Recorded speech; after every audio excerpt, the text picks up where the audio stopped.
رباه عفوك إني من نور مدت يداي. மூன்று விஷயங்கள் தான் எம்முடைய வாழ்வில் இது ஆழமாக பதிந்தால், எம்முடைய வாழ்வில் இது செயல்பாடாக இருந்தால், எம்முடைய வாழ்க்கை மட்டுமல்ல எம்மை சுற்றி வாழக்கூடிய எம்முடைய சமூகத்தின் வாழ்வையும் மேம்படுத்தலாம் இன்ஷா அல்லாஹ். இன்ஷா அல்லாஹ். முதலாவது விஷயம், நான் உணர்ந்து கொள்ள வேண்டும், நீங்கள் உணர்ந்து கொள்ள வேண்டும், நான் ஏன் படைக்கப்பட்டேன், நான் ஏன் பிறந்தேன், நான் ஏன் வாழ்கிறேன், எதற்காக அல்லாஹ் என்னை படைக்க வேண்டும். ஒரு மனிதனாக, ஒரு அழகுள்ள படைப்பாக, சிந்தனை உள்ள படைப்பாக, எதையும் செய்வதற்கு ஆற்றல் உள்ள படைப்பாக அல்லாஹ் ஏன் என்னை படைக்க வேண்டும்? என் வாழ்வின் குறிக்கோள் என்ன? என் வாழ்வில் லட்சியம் என்ன? எதை நோக்கி என் பயணம் இருக்கிறது? எதற்காக வாழ்ந்தேன்? எதற்காக வாழ்ந்து கொண்டிருக்கிறேன்? எதை நோக்கி சென்று கொண்டிருக்கிறேன்? இந்த கேள்விக்கெல்லாம் நம்முடைய வாழ்வில் பதில் தெரிந்தால் நம்முடைய வாழ்க்கை இப்போது இருப்பது போன்று இருந்திருக்காது. நாம் இப்போது கல்லூரிகளை படிக்கிறோம், முன்னால் பள்ளிக்கூடத்திலே படித்தோம், அதற்கு முன்னால் நம்முடைய வீட்டில் குழந்தையாக இருந்தோம், பள்ளி படிப்பை முடித்தோம், கல்லூரி படிப்பு. இதற்கு பிறகு ஒரு நிறுவனத்தில் வேலை செய்வோம் அல்லது ஒரு தொழிலை தொடங்குவோம், சம்பாதிப்போம். அதற்கு பிறகு திருமணம் செய்வோம், அதற்கு பிறகு குழந்தை பிறப்போம், அதற்கு பிறகு ஒரு வீட்டை வாங்குவோம், அந்த வீட்டில் நம்முடைய குடும்பத்தோடு வசிப்போம். அதற்கு பிறகு காலம் மாறும், வயதாகுவோம், எமக்கு குழந்தைகள் பிறக்கும், எம்முடைய குழந்தைகள் சம்பாதிப்பார்கள், எம்முடைய வாழ்வு இறுதி எல்லைக்கு வரும். வருமா வராதா? எல்லாரும் இப்படி இருக்கிற மாதிரி இருந்துட முடியுமா? முடியாது. ஒரு நிலைமைக்கு நம்முடைய வயது வரும், ஒரு நோய் படுக்கையில் நாம் இருப்போம். எம்மை சுற்றி யாருக்காக நாம் வாழ்ந்தேமோ, யாருக்காக செல்வத்தை சம்பாதித்தோமோ, எந்த குடும்பத்தை உயர்த்துவதற்காக நம்முடைய நேரங்கள் அனைத்தையும் அளித்தோமோ, அந்த நோயுடைய படுக்கையில் கூட அவர்கள் நமக்கு உதவி செய்ய மாட்டார்கள். நாம் பெற்ற பிள்ளை அமெரிக்காவில் வேலை செய்து கொண்டிருப்பான், சவுதி அரேபியாவில் வேலை செய்து கொண்டிருப்பான், துபாயில் வேலை செய்து கொண்டிருப்பான். எம்முடைய மனைவி அவளும் நோய் படுக்கை, எம்முடைய பெற்றோர்கள் மரணித்திருப்பார்கள். அப்போது அவன் தன்னுடைய வாழ்வை திரும்பி பார்ப்பான், அப்போது உணர்வான், இதுவல்ல என் வாழ்க்கையின் நோக்கம் என்று. செல்வத்தை சம்பாதிப்பதற்காக நான் வாழ்ந்தேன், இந்த நோயுடைய படுக்கையில் அந்த செல்வம் எனக்கு என்ன உதவி செய்தது? உறவுகளை சேர்ப்பதற்காக போராடினேன், அந்த உறவு இந்த நோயுடைய படுக்கையில் எனக்கு எதை செய்தது? எல்லாரும் ஆப்பிள் போன் வச்சிருக்கீங்களா இல்லையா? எல்லாரும் மோஸ்ட்லி எல்லாருக்குமே ஆப்பிள் போன் வாங்கணும்னு ஆசை இருக்கும். அந்த நிறுவனர் மிகப்பெரிய செல்வந்தர், உலகத்தின் பெயர்களையும் பட்டங்களையும் வாங்கி குவித்தவர். அவர் மரணமாக கூடிய தருவாயில் அவர் சொன்ன செய்தி என்ன தெரியுமா? நான் போட்டிருக்கக்கூடிய இந்த ஆப்பிள் வாட்ச் இதுவும் ஒரே மணியை தான் காட்டும், சைனாவில் தயாரிக்கப்பட்ட அந்த வாட்சும் ஒரே மணியை தான் காட்டும். அப்படியா இல்லையா? ஆப்பிள் வாட்ச் வாங்கினா அமெரிக்காவில் உள்ள டேத்தை காட்டும், இந்தியாவில் காட்டாதில்லை. எல்லாம் ஒரே நேரம் தான். நான் போட்டிருக்கக்கூடிய ஆடை இதுவும் என் உடல் அழகை மறைக்கும், மற்றவர்கள் எளிதாக அணியக்கூடிய அந்த ஆடை அதுவும் உடல் அழகை மறைக்கும். இவ்வளவு சொத்துக்களை சேர்த்தேன், இவ்வளவு புகழை சேர்த்தேன், இதுதான் வாழ்க்கை என்று இரவு பகல் மாறாமல் இந்த சமூகத்திற்கு எதையாவது புதிய சிந்தனைகளை கொடுக்க வேண்டும் என்று முயற்சித்து போராடினேன். ஆனால் இப்போதோ நான் நோய் படுக்கையில், நான் சம்பாதித்த நிறுவனமோ, என் தொழிலாளிகளோ, என் செல்வமோ இந்த நோய் படுக்கையில் என்னோடு இல்லை. இப்போது உணர்கிறேன், இதற்காக நான் வாழ வேண்டியதில்லை என்பதை. எல்லோரும் உணர்வார்கள்.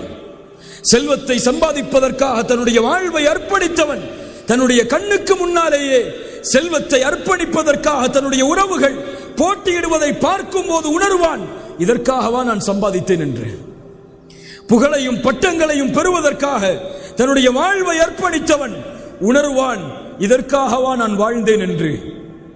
இன்றைய வாலிபர்களின் குறிக்கோளை கேளுங்கள், உங்கள் வாழ்க்கையின் லட்சியம் என்ன என்று. என்ன சொல்லுவார்கள்? யூடியூப்ல ஒரு சேனல் ஆரம்பிக்கணும்பாங்க, அப்படியா இல்லையா? அல்லது ஒரு ஷார்ட் ஃபிலிம் எடுக்கணும்பாங்க, அல்லது ஒரு மியூசிக் டைரக்டர் ஆகணும்பாங்க, அட்லீஸ்ட் ஒரு டப்மாஷ் செய்யணுங்க. டப்மாஷா அது செஞ்சு அப்லோட் பண்ணி எல்லாரும் அதை பார்க்க வைக்கணும்பாங்க, அப்படியா இல்லையா? இது குறிக்கோளா? நீ நடிகராகுவதோ, உன் யூடியூப்பில் உன்னுடைய வீடியோக்கள் வருவதோ, டப்மாஷிகள் வருவதோ, நீ போடக்கூடிய அந்த ஷார்ட் பிலிம்களை மக்கள் பார்க்க வேண்டும் என்பதற்காக அப்லோட் செய்வதோ, நீ அதில் புகழ் பெறுவதோ, இது குறிக்கோளா? அது குறிக்கோள் அல்ல, அது லட்சியம் அல்ல. அதுதான் லட்சியம் என்றால் உன்னை விட சிறந்தவன் ஒருவன் வந்தால் உலகம் உன்னை மறந்துவிடும். உன்னை விட அதில் சிறந்தவன் ஒருவன் உருவானால் நீ யார் என்ற அறிமுகம் கூட இல்லாத அளவு மறைந்து விடுவாய். அதுதான் இந்த உலகத்தின் இயற்கை. இதை நோக்கமாக கொண்டு பயணிப்பவன் தன் வாழ்வின் முடிவில் ஒட்டுமொத்த வாழ்வையும் வீணானதாக, குறிக்கோளற்றதாக ஏன் வாழ்ந்தேன் என்றுதான் அவன் கருதுவான். என்ன சொல்லவில்லை, நீ விளையாடாதே, படிக்காதே, நீ எதையும் செய்யாதே, எந்த குறிக்கோளோடும் வாழாதே, நீ உன் வாழ்வு என்பது வீணானது, அப்படியே வாழ்ந்து மறைந்து விடு என்று சொல்லவில்லை. எதை வேண்டுமானாலும் செய், எதில் வேண்டுமானாலும் உன் கவனத்தை செலுத்து. நீ பார்க்க வேண்டிய பார்வை அதில் என் படைத்த இறைவனின் அனுமதி இருக்கிறதா, என் ரசூலின் அனுமதி இருக்கிறதா? இருந்தால் நீ செல்லக்கூடிய பாதையில் முதலிடத்தை அடையும் வரை போராடு. நீ அல்லாஹ்வை நம்பிக்கை கொண்டவன், படைத்த இறைவனை ஏற்றுக்கொண்டவன். நீ இரண்டாவது தரமோ மூன்றாவது தரமோ பின்னால் வரிசையோ உன்னிடம் இல்லை. ஏன்? உன்னோடு அல்லாஹ் இருக்கிறான். நீ வர வேண்டிய பாதை முதல் பாதை. உன்னை உலகம் பின்பற்ற வேண்டும். நீ யார் என்பதை ஒட்டுமொத்த உலகம் அறிந்து கொள்ளும் வரை உன் பாதையில் முன்னேறுவது உன் மீது கடமை என்பதை உணர்ந்து செயல்படு. விளையாட்டா? முதலில் வா. படிப்பா? முதலில் வா. பொழுதுபோக்கா? முதலில் வா. தீனா? முதலில் வா. அழைப்பு பணியா? முதலில் வா. இரண்டாவது மூன்றாவது இடம் இது உனக்கல்ல, இது மற்றவர்களுக்கு. இந்த நம்பிக்கையை உள்ளத்தில் கொள். அல்லாஹ் ரப்புல் ஆலமீன் இந்த உலகத்தை படைத்தான். அவன் தானே படைத்தான். படைத்த இறைவனால் படைக்கப்பட்ட உலகத்தில் தானே வாழ்கிறோம். அவன் தான் எம்மையும் படைத்தான். அவன் படைத்து நீங்கள் இந்த உலகத்தில் செல்வீர்கள், நிம்மதியோடு வசிப்பீர்கள், எந்த கவலையும் உங்களுக்கு வராது என்றெல்லாம் அவன் எம்மை படைக்கவில்லை. அவன் படைத்து வழிகாட்டுவதற்கு அனுப்பப்பட்ட அத்துணை வேதங்களிலும் இறுதியாக அனுப்பப்பட்ட குர்ஆனிலும் அல்லாஹ் இந்த மனித சமூகத்தை படைத்து சொன்ன செய்தி என்ன தெரியுமா? வலனபுலுவன்னகும், உன்னை படைத்தேன், உன்னை சோதிப்பேன், எல்லா வழிகளிலும் சோதிப்பேன். பசியை கொண்டு சோதிப்பேன், வறுமையை கொண்டு சோதிப்பேன், செல்வத்தை எடுத்து சோதிப்பேன், உயிர்களை பறித்து சோதிப்பேன். நீ பொறுமையாளனாக இருந்து அதில் வெற்றியை அடைந்தே ஆக வேண்டும் என்று குர்ஆன் சொல்கிறது. யார் பொறுமையோடு சகித்து வாழ்கிறார்களோ, அதில் வெற்றியை நோக்கி பயணிக்கிறார்களோ, அந்த முயற்சிக்கு கூலியை அல்லாஹ் கொடுத்தே தீருவான் என்று குர்ஆன் சொல்கிறது. ஒரு படை தளபதி தன் படைக்கு எப்படி வழிகாட்டுவானோ அதுபோல் தான் மனித இனத்தை படைத்த அந்த அல்லாஹ் இந்த மனிதர்களை படைத்து வழிகாட்டுகிறான். சோதனை வரும்போது தோலாதே, கவலைகள் வரும்போது நெருங்கி விடாதே, உறவுகளை செல்வத்தை உன்னிடத்தில் இருந்து நான் எடுக்கும் போது சோர்வடைந்து விடாதே. நீ முன்னேறு. உன் வாழ்வின் இலக்கை நீ அடையும் வரை உன் பாதையில் நீ சென்று கொண்டே இரு. இந்த உலகம் அல்ல உன் வாழ்வின் இலக்கு. நீ வாழ வேண்டிய வாழ்க்கை இதுவல்ல. வாழ்ந்து பிறந்து சாப்பிட்டு கல்லூரிகளை படித்து வேலை செய்து திருமணம் செய்து குழந்தைகளை பெற்று சுகமோடு வாழ்ந்து கடைசியில் மண்ணோடு மண்ணாக மக்கி போவதற்கா இவ்வளவு பெரிய உலகம்? சூரியன் உதிப்பது யாருக்காக? சந்திரன் வருவது யாருக்காக? நட்சத்திரங்கள் உதிப்பது யாருக்காக? மனிதனே உனக்காக. சூரியன் காலையில் இறைவனுடைய கட்டளையால் உதிப்பது நீ வாழ வேண்டும் என்பதற்காக. சந்திரன் இரவிலே வருவது நீ வாழ வேண்டும் என்பதற்காக. நட்சத்திரங்கள் உதிப்பது நீ வாழ வேண்டும் என்பதற்காக. ஏன்? இந்த ஒட்டுமொத்த உலகத்திலும் இறைவனால் படைக்கப்பட்ட எல்லா படைப்புகளும் படைக்கப்பட்ட நோக்கம் உனக்காக. நீ படைக்கப்பட்டது அவனுக்காக. சுப்ஹானல்லாஹ். குர்ஆன் சொல்லுகிறது அதை. அல்லாஹ் சொல்கிறான், இந்த உலக வாழ்வை பார்த்து ஏமாறுபவர்களை பார்த்து, يَعْلَمُونَ ظَاهِرًا مِنَ الْحَيَاةِ الدُّنْيَا, அவர்கள் அறிந்ததெல்லாம் இந்த உலக வாழ்க்கையின் வெளிப்படையான அலங்காரங்களைத்தான். ஆனால் அவர்களோ இந்த மரணத்திற்கு பிறகு ஒரு வாழ்வு இருக்கிறது என்பதை பற்றிய எந்த சிந்தனையும் இல்லாமல் மறைமுகமாக அதை மறந்து அதை விட்டு பொடுபோக்காகி வாழ்கிறார்கள். அல்லாஹ் சொல்கிறான், மனிதனே, அவலம் யதஃபக்கரு ஃபி அன்ஃபுஸிஹிம், உன் நஃப்ஸையே நீ சிந்தித்து பார்க்க மாட்டாயா? மா ஹலகல்லாஹு ஸமாவாதி வல் அர்த் வமா பைனஹுமா இல்லா பில் ஹக். அல்லாஹ் வானங்களையும் பூமிகளையும் ஒரு உண்மைக்காக இல்லாமல், ஒரு சத்தியத்திற்காக இல்லாமல் அல்லாஹ் படைக்கவில்லை. வஅஜலின் முஸம்மா, அதற்கும் ஒரு முடிவு இருக்கிறது என்று அல்லாஹ் ரப்புல் ஆலமீனுடைய புத்தகம் அல் குர்ஆனிலே சொல்கிறான். அல்லாஹ் மேலும் கேட்கிறான், அஃபஹஸிபதும் அன்னமா ஹலக்னாகும் அபஸா, மனிதா, உன்னை அல்லாஹ் வீணாக படைத்து விட்டானா? ஒரு குறிக்கோள் இல்லையா? ஒரு லட்சியம் இல்லையா? வஅன்னகும் இலைனா லா துர்ஜஊன், நீ மீண்டும் இந்த இடத்திலே கொண்டு வரப்பட மாட்டாயா என்று குர்ஆன் கேட்கிறது. கண்ணியத்துக்குரியவர்களே, எம்முடைய மார்க்கத்துடைய வழிகாட்டல் இதுதான். நாம் வாழ்வது படைத்த இறைவனுக்காக, நாம் மரணிக்க போவது படைத்த இறைவனுக்காக. அடுத்த உலகத்திலே மீண்டும் இறைவன் எம்மை உயிர் கொடுத்து எழுப்புவது அவனை சந்திப்பதற்காக, அவனை சந்திப்பது அவனுடைய திருப்தியை அடைவதற்காக. இதுதான் ஒரு மனிதனுடைய உண்மையான குறிக்கோளாக, லட்சியமாக ஆக்கிக் கொள்ள வேண்டும். நான் இந்த உலகத்திலிருந்து மரணிக்கும் போது, இந்த உலகத்திலிருந்து பிரியும் போது, என்னால் ஒரு சமூகம் வாழ்ந்தது என்ற வாழ்வோடு இந்த உலகத்தை விட்டு பிரிய வேண்டும். அதுதான் ரசூலுல்லாஹி ஸல்லல்லாஹு அலைஹி வஸல்லம் அவர்கள் எமக்கு கற்றுத்தந்த பாடம். அல்லாஹ்வுடைய தூதர் முஹம்மது ரசூலுல்லாஹ் ஸல்லல்லாஹு அலைஹி வஸல்லம் அவர்களுடைய இறுதி நேரம், மரண படுக்கை, எழுந்து நடக்க முடியவில்லை. அதுவரை அவர்களுடைய வாழ்வில் அவர்களுக்கு முன்னால் யாரும் பள்ளியில் இமாமாக நின்றதில்லை. ரசூலுல்லாஹ் தனக்கு முடியாத காரணத்தால் அபூபக்கரை தொழுகை நடத்துமாறு ஏவினார்கள். அபூபக்கர் சித்தீக் ரலியல்லாஹு அன்ஹு அவர்கள் தொழுகை நடத்துகிறார்கள். 4 நாட்கள். கடைசி நாள் திங்கட்கிழமை காலை ஃபஜ்ர் தொழுகை. அல்லாஹ்வுடைய தூதர் ஸல்லல்லாஹு அலைஹி வஸல்லம் அவர்களுடைய வாழ்வின் கடைசி நாளுடைய அந்த தொழுகையை பார்ப்பதற்காக தங்களுடைய அறையின் திரையை கொஞ்சம் அகற்றுகிறார்கள். அகற்றி பார்க்கிறார்கள். சஹாபாக்கள், அவர்களின் தோழர்கள் அபூபக்கருடைய தலைமைக்கு முன்னால் தொழுகையில் இருக்கிறார்கள். அப்போது முஹம்மது ரசூலுல்லாஹ் ஸல்லல்லாஹு அலைஹி வஸல்லம் அந்த மரண படுக்கையில் ஒரு புன்சிரிப்பை சிரிக்கிறார்கள். ஹதீஸ் கலையில் விரிவுரை செய்யக்கூடிய அறிஞர்கள் அந்த சிரிப்புக்கு விரிவுரை எழுதுகிறார்கள். ஏன் அல்லாஹ்வுடைய தூதர் சிரித்தார்கள்? மரண படுக்கை, மரணமாக கூடிய நாள், ஒட்டுமொத்த சமூகத்தையும் விட்டு பிரியக்கூடிய அந்த நாள், ஏன் முஹம்மது ரசூலுல்லாஹ் மரணப்படுக்கையில் சிரித்தார்கள்? அந்த சிரிப்பின் அர்த்தம் என்ன தெரியுமா? என் தூதரின் மகிழ்ச்சியின் அந்த அர்த்தம் என்ன தெரியுமா?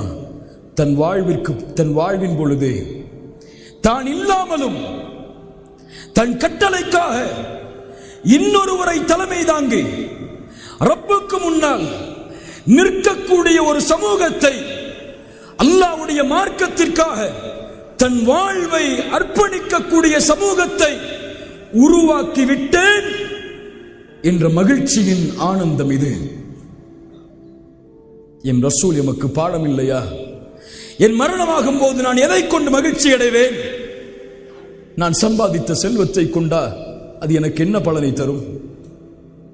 நான் வாங்கிய பட்டத்தை கொண்டா, டாக்டர், இன்ஜினியர், MBA என்ற பட்டங்களை கொண்டா அது மரணத்தின் போது எனக்கு எதை தரும்?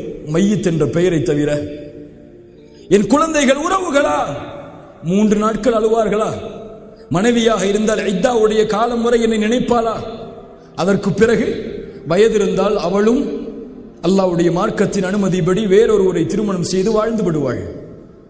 என் குழந்தை அவனுடைய வாழ்க்கையை தேடி ஓடிவிடுவான்.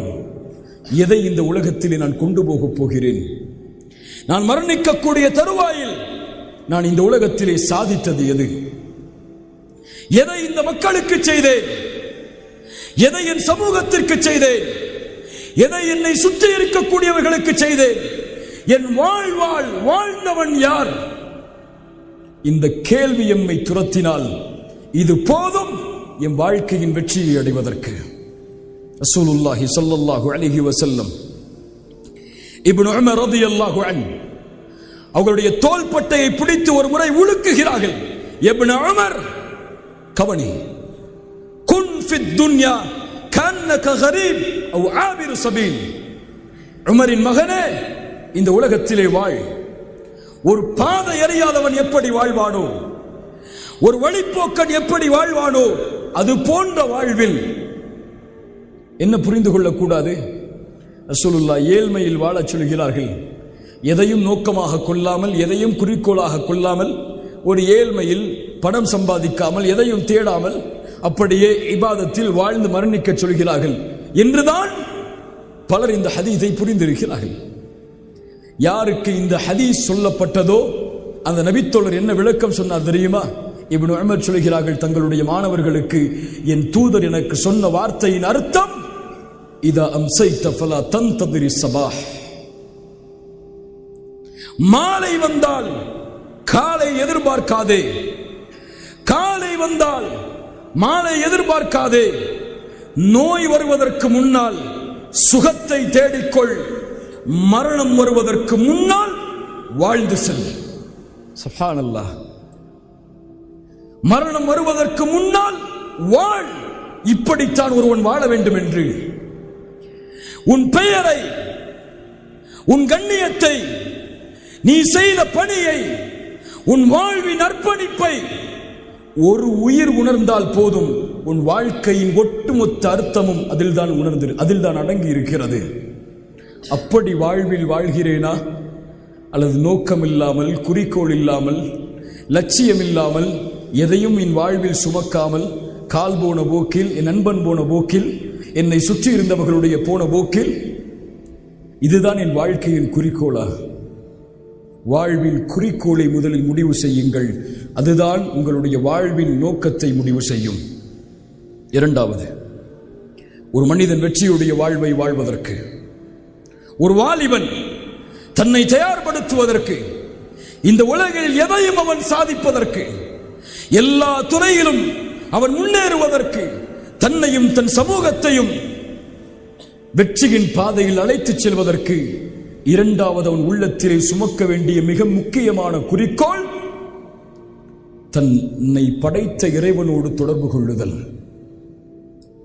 யார் என்னை படைத்தானோ, யார் என் உயிருக்கு சொந்தக்காரனோ, யார் என் பேச்சுக்கு சொந்தக்காரனோ, யார் எனக்கு உணவை கொடுக்கிறானோ, யார் என் தாகத்திற்கு தண்ணீரை தருகிறானோ, என் குடும்பத்தை யார் உருவாக்கினானோ, நான் படிப்பதற்கு செல்வத்தை யார் உருவாக்கினானோ, இப்படிப்பட்ட சூழலில் என்னை யார் வாழ வைக்கிறானோ, அவன் யார்? அவனோடு என் தொடர்பு என்ன? அவனை பிரிந்து வாழ்கிறேனா, அவனை சேர்த்து வாழ்கிறேனா? அவனுக்கு நான் யார் என்று தெரியுமா? அவன் என்னை நினைவு கூறுவானா? என்னை பார்த்து மகிழ்ச்சி அடைவானா? என்னை பார்த்து ஆனந்தம் அடைவானா? ஆம், படைத்த இறைவன் படைப்பை பார்த்து மகிழ்ச்சி அடைவான். படைத்த இறைவன் படைப்பை பார்த்து ஆனந்தம் அடைவான். எப்போது? அந்த படைப்பு தனக்கு கட்டுப்படும் போது, அந்த படைப்பு தனக்கு அடிபணிந்த படைப்பாக மாறும்போது. இங்கே என் வாழ்க்கையில் இறைவனுடைய கடமைகள், அவனை தொடர்புபடுத்துவதற்கு இருக்கக்கூடிய காரணிகள் நம்முடைய வாழ்வில் எங்கே? குறிப்பாக ஐன ஸலாஹ். முஸ்லிம்களே, என் வாலிபர்களே, உங்களுடைய செவிகளை கொஞ்சம் கொடுங்கள். தொழுகை என்ற கடமை உங்களுக்கு கடமை. கடமையா இல்லையா? கடமையா இல்லையா? கடமையா இல்லையா? தொழுகை விரும்பினால் தொழலாம், விரும்பவில்லை என்றால் தொழ வேண்டாம் என்று சொல்பவர்கள் உண்டா? உண்டா? தொழுகை கடமை. அதுவும் எப்படிப்பட்ட கடமை? தொழுதால் முஸ்லிம், தொழவில்லை என்றால் முஸ்லிம் அல்ல. ரசூலுல்லாஹ் சொன்னார்கள், அல்லாஹ்துல்லதி பைனனா வ பைனஹும் அஸ்ஸலாஹ். எமக்கும் மற்றவர்களுக்கும் இருக்கக்கூடிய உடன்படிக்கை தொழுகை, ஃபமன் தரக்க ஸலா ஃபகத் கஃபர், அவன் காஃபிராகிறான், தொழுகையை விடுபவன். அறிஞர்களிடத்தில் 2 கருத்து வேறுபாடுகள் உண்டு. ஒரு அறிஞர்களுடைய கூட்டம் தொழுகையை வேண்டுமென்றே விடுபவன் காஃபிர் என்று சொல்லுகிறது. இன்னொரு அறிஞர்களுடைய கூட்டம் தொழுகையை விடுவதை பாவம் என்று சொல்லுகிறது. பெரும்பாவத்தில் அவன் இட்டுச் செல்லும், அது அவனை குஃப்ரை நோக்கி அழைத்து செல்லும் என்று சொல்லுகிறது. இந்த கருத்து வேறுபாட்டுக்கெல்லாம் நான் போகவில்லை. ஆனால் எமக்கு முன்னால் வாழ்ந்த என் நபி தோழர்கள், நபியின் தோழர்கள், அவர்கள் தொழுகையை விடுபவருக்கு கொடுத்த மார்க்க தீர்ப்பு என்ன தெரியுமா? யாருடைய தலைமையில்? உமர் இப்னு அல்-கத்தாப் ரலியல்லாஹு அன்ஹு அவர்களுடைய தலைமையில், அப்துர் ரஹ்மான் இப்னு அவுஃபுடைய தலைமையில், அபூ ஹுரைராவுடைய தலைமையில், இப்னு அப்பாஸுடைய தலைமையில், ஏன் இந்த உம்மத்தில் ரசூலுக்கு பிறகு கண்ணியமான அபூபக்கருடைய தலைமையில் எல்லா நபித்தோழர்களும் ஒன்று சேர்ந்து சொன்னார்கள், மன் தரக்க ஸலாத முத்தஅம்மிதன் ஃபகத் கஃபர், தொழுகையை வேண்டுமென்றே விடுபவன் காஃபிராகிறான். இப்னு ஹஸம் ரஹிமஹுல்லாஹ் சஹாபாக்களுடைய மாணவர், அவர் சொல்கிறார், நான் சஹாபாக்களில் இந்த கருத்துக்கு மாற்றமான ஒருவரை நான் பார்த்ததில்லை. தொழுகையை விடுவது குஃபர் அல்லது பெரும் பாவம். இன்னொரு அறிஞர்களுடைய கருத்தின்படி அது குஃபருக்கு தான் இட்டுச் செல்லும். ஃபஜ்ரை தொழாதவர்கள் எம்மில் உண்டு. இதே கல்லூரியில் 2 ஆண்டுகள் நான் படித்திருக்கிறேன். இமாமும் முஅத்தினும் 4 பேரும் நின்று தொழுத காட்சியெல்லாம் பார்த்திருக்கிறேன். 1000-1500 முஸ்லிம்கள் வாழக்கூடிய இந்த ஹாஸ்டலுடைய வளாகத்தில் ஜும்மாவுடைய தொழுகைக்கு இந்த பள்ளியில இடம் இருக்காது. அது மற்ற தொழுகையில் 2 சஃப்பை தாண்டாது. இந்த வயதிலேயே தொழுகையை பொடுபோக்காக கருதுபவர் ஒருபோதும் தன்னுடைய வாழ்வில் தொழுகையை உறுதியோடு கடைபிடிக்க மாட்டார். எஞ்சி இருக்கக்கூடிய வாழ்விலும் தொழுகையை பாதுகாப்பவன் நாளை மறுமையில் வெளிச்சத்தோடு வருவான், அல்லாஹ்வின் உதவியோடு வருவான். தொழுகையை பாதுகாக்காதவன் வெற்றியோடு வரமாட்டான்.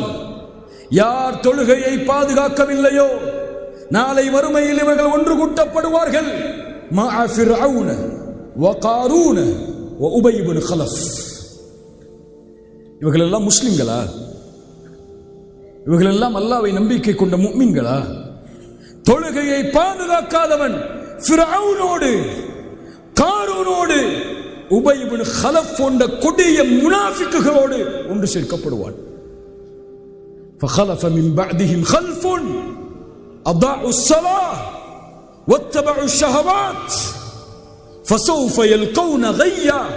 குர்ஆன் சொல்லுகிறது, பின்னால் வரக்கூடிய மக்கள், ரசூலுக்கு, சஹாபாக்களுக்கு, அவர்களை பின்தொடர்ந்து வரக்கூடிய மக்களுடைய சமூகம் அதாஉ ஸலாஹ், தொழுகையை பாழாக்கும், வீணடிக்கும்.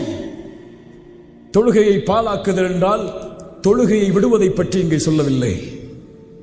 இப்னு அப்பாஸ் ரலியல்லாஹு அன்ஹு அவர்கள் சொன்னார்கள், அதாஉ ஸலாஹ் என்றால் அஹ்ருஹா நஉகாதிஹா, தொழுகையை அதனுடைய நேரத்திலிருந்து தாமதப்படுத்துவார். என்ன அர்த்தம்? சூரியன் உதயமானதற்கு முன்னால் தொழக்கூடிய தொழுகை என்ன? எல்லாரும் சொல்லணும். என்ன தொழுகை? என்ன தொழுகை? துஹரா? என்ன தொழுகை? ஃபஜ்ர். நாம் எப்போது தொழுகிறோம்? எப்போது தொழுகிறோம்? சூரியன், பெரும்பாலான மக்கள் இல்ல மாஷா அல்லாஹ், சூரியன் உதயமானதற்கு பிறகு. பலர் எழுந்த அவசரத்தில் 9 மணி ஆனால் காலேஜில் அட்டெண்டன்ஸை க்ளோஸ் பண்ணுவாங்கன்னு ஓடுவோம். ஆனால் அல்லாஹு அக்பர் என்ற அழைப்பு விடுக்கப்பட்டால் உறங்குவோம். யா அல்லாஹ், எப்படி மாறிவிட்டோம் பாருங்கள். يعلمون ظاهرا من الحياة الدنيا, உலக வாழ்க்கையின் வெளிப்படை எமக்கு முக்கியமாக தெரிகிறது. மறுமையில் எம்மை வெற்றியடைய செய்யக்கூடிய தொழுகை பொடுபோக்காக தெரிகிறது. தொழுகையை விடுவதெல்லாம் 5-10 ரூபாயை தொலைத்தது போல் எமக்காகிவிட்டது. சினிமா தியேட்டர்களில் படம் பார்த்து கொண்டிருப்போம், தொழுகையின் நேரம் வரும், தொழுகையை தியாகம் செய்வோம் அதற்காக. ஸ்டேடியத்தில் உட்கார்ந்து கிரிக்கெட்டை, ஃபுட்பாலை பார்த்து கொண்டிருப்போம். தொழுகையின் நேரம் வரும், தொழுகையை தியாகம் செய்வோம் அதற்காக. அல்லாஹ் அக்பர் என்றால் அல்லாஹ்வை விட உங்களுக்கு இந்த சினிமாக்களும் இந்த சீரியல்களும் அல்லது இந்த நாடக இந்த விளையாட்டுகளும் அல்லது உங்களுடைய கல்லூரியும் முக்கியமா? சுப்ஹானல்லாஹ். அதாவுஸ்ஸலா, தொழுகையை பாழாக்குவார்கள், தொழுகையை அதனுடைய நேரத்தில் தொழமாட்டார்கள். இவர்களுக்கு என்ன கூலி? கையா என்ற நரக ஓடையை இவன் சந்திப்பான்.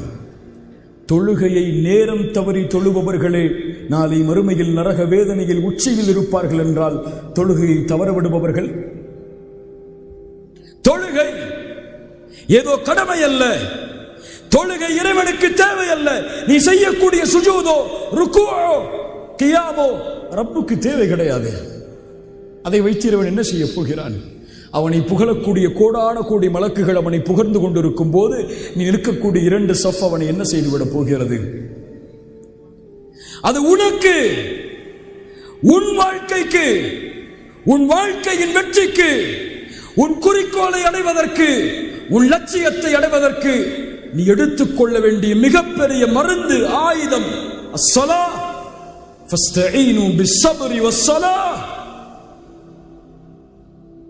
தொழுகையை கொண்டும் பொறுமையை கொண்டும் உதவி தேடுங்கள்.